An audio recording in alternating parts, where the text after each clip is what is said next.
कपड़े धोने वाली बहू। शादी के पहले से ही विभा को कपड़े धोने का बड़ा शौक था। कभी नल के नीचे तो कभी तालाब के पास। अरे मेरी नीली वाली लुंगी नहीं दिख रही है। विभा की अम्मा कहाँ रखी है लुंगी? अरे वो तो विभा ने परसों ही धोकर रखी थी आपकी अलमारी में, देखो वहीं होगी। वो ना मैंने आज धो दी, मुझे लगा कि गंदी हो गई होगी। अरे कैसे गंदी हो गई थी? उसे तो मैंने पहना भी नहीं। हे भगवान, इस लड़की के कपड़े धोने की आदत से परेशान हो गया हूँ मैं। जितना तो घर में राशन नहीं आता उससे कहीं ज्यादा डिटर्जेंट पाउडर का खर्चा है। इसकी शादी करवा दो, शादी जाए अपने घर में ही करे काम, फिर चाहे घर के कपड़े धोने हो या पूरे गांव के। हाँ ठीक बोल रही हूँ, देखता हूँ मैं कोई लड़का। वो दिन भी आ जाता है जब विभा को देखने लड़के वाले आ जाते हैं। लड़की मुझे अच्छी लगी। होने वाली सास कहती है, बेटी अगर कुछ पूछना है तो पूछ लो।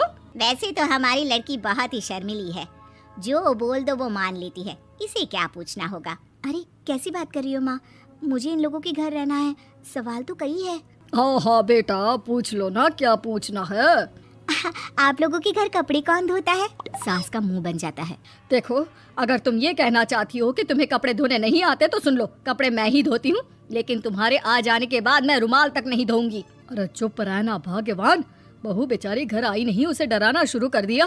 वो क्या है ना बिटिया, अभी तक तो ये कल्लू की माँ ही धोती थी, लेकिन अब तुम्हारे पापा तो दहेज में वॉशिंग मशीन देंगे ही। तभी विभा की माँ बोल पड़ती है, सवाल भी पूछा तो क्या। वैसे भाई साहब, मशीन की तो फिर भी कपड़े धोने की कैपेसिटी होती है, मतलब जो बिटिया दे रहे हैं ना विभा, इसे कपड़े धोने का बहुत शौक है। ये आप लोगों के क्या, आस पड़ोस गांव मोहल्ले सबके कपड़े धो दे और उफ तक ना करे। बाहर देखा नहीं आपने कितने कपड़े सूख रहे हैं? सब हमारी बिटिया ने ही तो धोए हैं। बस भी करो ना माँ, शर्म आ रही इतनी तारीफ सुनकर। और तो और एक दाग निकाल कर दिखाओ तो मान जाऊँ। हाँ अच्छा, माफ करना बेटा, मैंने गलत समझा, हमें तो रिश्ता बहुत पसंद है। और ऐसे जुड़ जाता है रिश्ता कपड़े धोने का शौक रखने वाली विभा का। उसकी शादी हो जाती है कोयला फैक्ट्री में काम करने वाले कल्लू के साथ। शादी के बाद अचानक विभा चिल्लाती हुई सास के पास आती है, सासू माँ, अरे सासू माँ कहाँ है आप? ये तो धोखा है, धोखा दिया आप लोगों ने मुझे। इसे ससुर के चक्कर के बारे में पता चल गया। अरे तो उसमें तुझे क्यों धोखा मिला है? अरे नल में पानी नहीं आता, कपड़े कैसे कब धुलेंगे? अच्छा तू पानी नहीं आ रहा उसकी बात कर रही है? तो आपने क्या सोचा? कुछ नहीं। अच्छा तेरी माँ ने कहा था कि कपड़े धोने का शौक है तुझे, याद आया मुझे।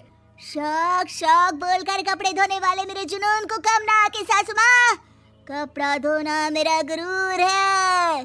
तभी पति भी वहाँ आ जाता है। अभी मैंने इसे सनी देओल की फिल्म दिखाई है, उसी के डायलॉग मार रही है माँ। अच्छा सुन, साफ साफ बता रही हूँ, पानी सुबह 4 से 6 और शाम को 10 से 12 आता है, समझी?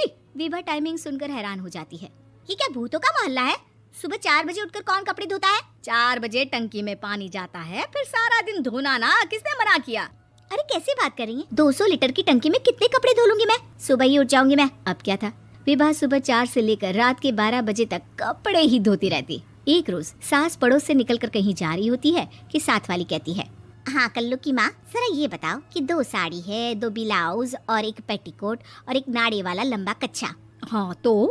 अरे तो क्या, कितना लोगी धुलाई ये बताओ। धोबन दिख रहे हैं हम क्या? हमारे पति सरकारी नौकरी से अभी रिटायर हुए हैं और बेटा सुपरवाइजर है कोयला फैक्ट्री में। धोबन समझ रखा है हमें? हाय रे कल्लू की अम्मा, माफ कर दो, वो तो मोहल्ले में यही सब बता रहे थे कि तुमने बहू को कपड़ा धुलवाने के काम में लगा दिया है। सास को पड़ोसन की बात सुनकर गुस्सा आ जाता है। वो घर पहुंचती है जहां घर के बाहर ही इतने सारे कपड़े सूख रहे होते हैं जितने कि किसी धोबन के घर पर। अरे ओ कल्लू की दुल्हन, बाहर निकल। माँ जी यहीं आ जाओ, बाथरूम में चादर धो रहे हैं हम। अरे अभी हम धोते हैं, तुमको बाहर निकलो। ये आस पड़ोस वाले बोल रहे हैं कि हम बहू से कपड़े धुलवा कर उसे कपड़ा धोने वाली बना दिए हैं। अरे छोड़ो ना माँ जी, किन लोगों की बातों में आती हो? आस पास के लोगों का तो काम ही होता है कि वो किसी तरह सास बहू को लड़ा दे। बहू सारे घर के कपड़े धोती है, ये क्या कम है? बोलिए। सास को भी लग जाता है कि वो बहू का ये सनकीपन नहीं छुड़वा सकती, इससे अच्छा है कि खुद ही चुप हो जाए। एक रोज सास और बहू मंदिर जाते हैं, जहाँ सास की साड़ी वहाँ खड़ी भीख मांगने वाली से मिलती है। माँ जी क्या बात है, आपकी साड़ी उस भिखारन से कितनी मिल रही है ना?